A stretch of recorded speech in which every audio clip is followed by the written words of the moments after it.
புதுச்சேரினாலே உடனே ஞாபகத்துக்கு வர்றது மணக்குள விநாயகர், அரவிந்தர் ஆசிரமம், வில்லியனூர் மாதான் சொல்லி இவங்க எல்லாரும் ஞாபகத்தில் வருவாங்க. அது மட்டும் இல்ல, மகாகவி பாரதியார் அவர்கள் இருந்த மண், பாவேந்தர் பாரதிதாசன் அவர்கள் பிறந்த மண். அது மாதிரி இன்னும் சிறப்புகளை அடுக்கிக்கிட்டே போலாம். ஆனா அரசியல்னு வந்துட்டா ஒரு முக்கியமான விஷயத்தை பத்தி நம்ம சொல்லி ஆகணும். 1977 புரட்சி தலைவர் எம்ஜிஆர் அவர்கள் தமிழ்நாட்டில் ஆட்சி அமைச்சாங்க.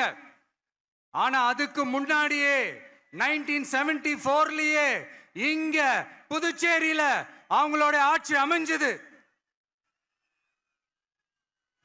அதனாலதான் அப்பவே சொன்னாங்க, நமக்காக வந்தவர் எம்ஜிஆர், அவரை தமிழ்நாட்டில் மிஸ் பண்ணிடாதீங்கன்னு நமக்கு அலர்ட் பண்ணதே புதுச்சேரி தான். அப்படிப்பட்ட புதுச்சேரியை நம்மளால மறக்க முடியுமா?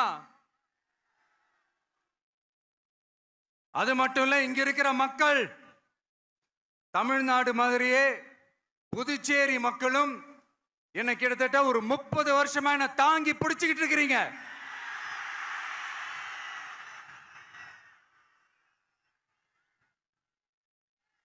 அதனால இந்த விஜய் தமிழ்நாட்டுக்கு மட்டும்தான் குரல் கொடுப்பான்னு நினைக்காதீங்க.